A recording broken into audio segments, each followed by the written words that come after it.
আমাদের সঙ্গে ভারতের সম্পর্ক খুবই ভালো, ভারতের সঙ্গে আমরা সুসম্পর্ক চাই, এই বার্তাই শোনা গেল বাংলাদেশের প্রধান উপদেষ্টার প্রেস সচিব শফিকুল আলমের মুখে। কিছুদিন আগেই জানা যায় নরেন্দ্র মোদীর সঙ্গে সাক্ষাৎ করতে চাইছেন বাংলাদেশের অন্তর্বর্তীকালীন সরকারের প্রধান উপদেষ্টা মোহাম্মদ ইউনূস। এই বিষয়ে বাংলাদেশের তরফে তৎপরতাও শুরু হয়েছে।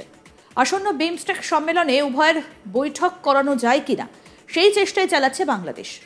কিন্তু মোদী কি ইউনূসের সঙ্গে সাক্ষাৎ করবেন? এই বিষয়ে বাংলাদেশি সংবাদ মাধ্যম বিডি ডাইজেস্ট অপর এক সংবাদ মাধ্যমের একটা সূত্রকে উল্লেখ করে লিখেছে, সম্মেলনে যেহেতু বিশ্ব নেতারা একাধিকবার একে অপরের সামনে আসবেন, তখন হয়তো কথাবার্তা হলেও হতে পারে, কিন্তু এর বেশি কিছু প্রত্যাশা করা হচ্ছে না। আবার বিডি ডাইজেস্টের ওই প্রতিবেদনেই অপর একটা সূত্র উল্লেখ করে বলা হয়েছে, আনুষ্ঠানিক বৈঠক আয়োজন কঠিন মনে হচ্ছে। বিশেষ করে ঢাকা থেকে অন্তর্বর্তী সরকারের কয়েকজন উপদেষ্টার কাছ থেকে প্রতিদিনই ভারতের বিরুদ্ধে নতুন সমালোচনা আসছে। এসব বিষয়ে বৈঠক আয়োজনের ক্ষেত্রে সহায়ক নয়, ফলে উভয়ের সাক্ষাৎ আদৌ হবে কিনা তা নিয়ে প্রশ্ন তৈরি হয়েছে। এর মাঝেই বাংলাদেশের প্রধান উপদেষ্টার প্রেস সচিব শফিকুল আলমের মুখেও শোনা গেল ভারতের সঙ্গে সুসম্পর্কের বিষয়টা। কি বলছেন শফিকুল আলম, শুনব। আমরা অলরেডি জেনেছি যে ৩রা এপ্রিল ছুটি ঘোষণা করা হয়েছে এবং আরও একটা ঐতিহাসিক বিষয় হচ্ছে যে আজ এই চৈত্র সংক্রান্তিতে ৩টা পার্বত্য ডিস্ট্রিক্টে ছুটি থাকবে।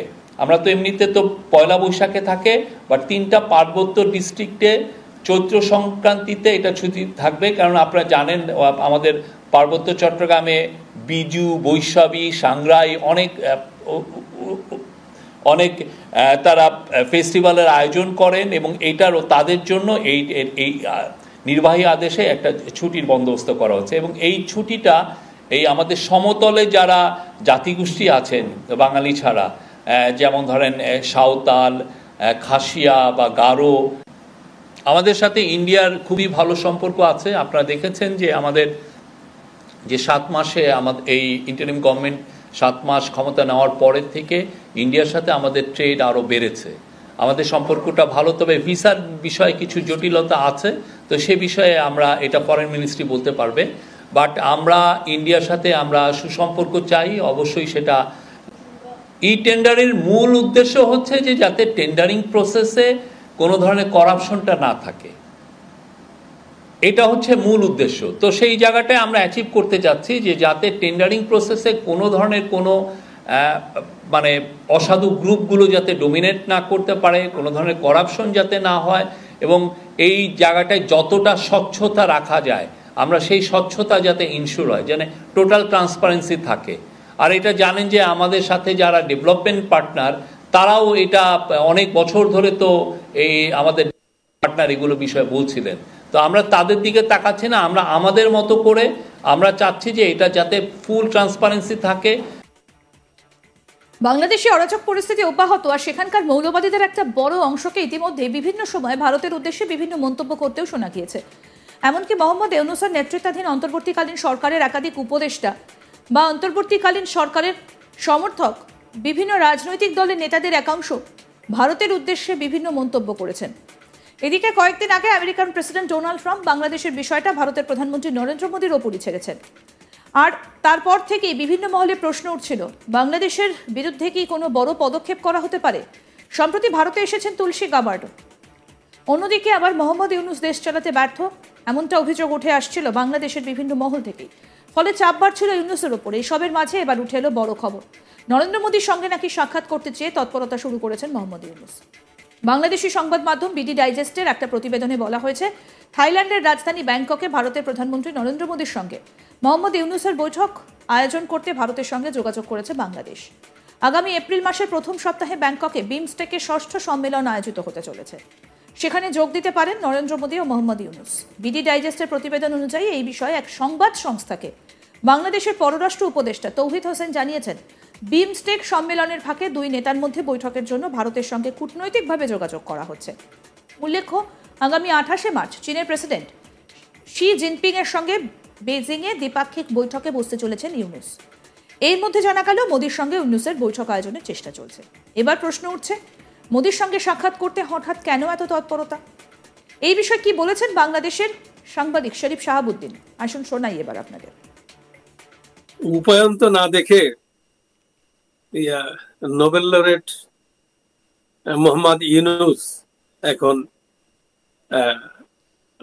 এখন মানে ট্রাক ব্যাক অন দ্য ট্রাকে ফিরে এসছে।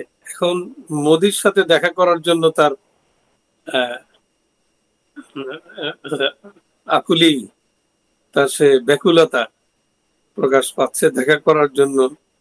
সে খুব চেষ্টা চালাচ্ছে, সেটা বিমস্টেকে অথবা যে কোনো জায়গায় বিমস্টেক যখন বসবে তখন সেখানে হয়তো তারা ডিপ্লোম্যাটিক ওয়েতে তারা চেষ্টা করছে যে এট এনি কস্ট, যখন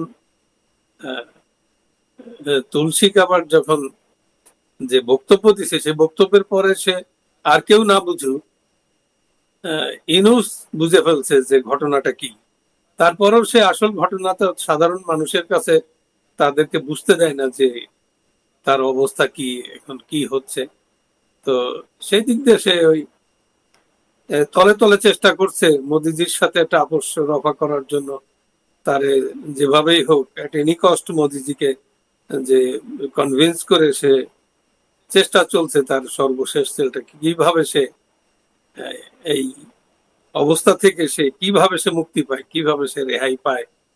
যেহেতু আপনার ট্রাম্প, এর আগেও আমরা জানি যে ট্রাম্প মোদিজির উপর সকল দায়িত্ব তুলে দিয়েছেন এবং এদিকে তুলসী গাবার্ড এবং তার আরো সহযোগী এবং ইন্ডিয়ান যে ইন্টেলিজেন্স আছে, ইন্ডিয়ান সিকিউরিটি যে চিফ আছে, এদের সাথে বসে যখন একটা বিষয় একেবারে আমার মনে হয় যে একটা ফর্মুলা এসে পড়ছে, যেটা ওয়ার অন টেরর এটাকে বলা যায়, যে বাংলাদেশ তো এখন ভুরি ভুরি উদাহরণ অলরেডি তৈরি করছে যে তারা একেবারে ওয়ার অন টেররের আওতায় চলে আসছে।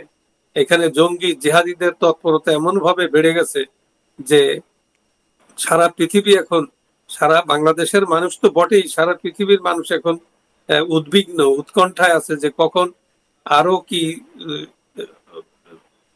সমস্যা বাংলাদেশে তৈরি হয়।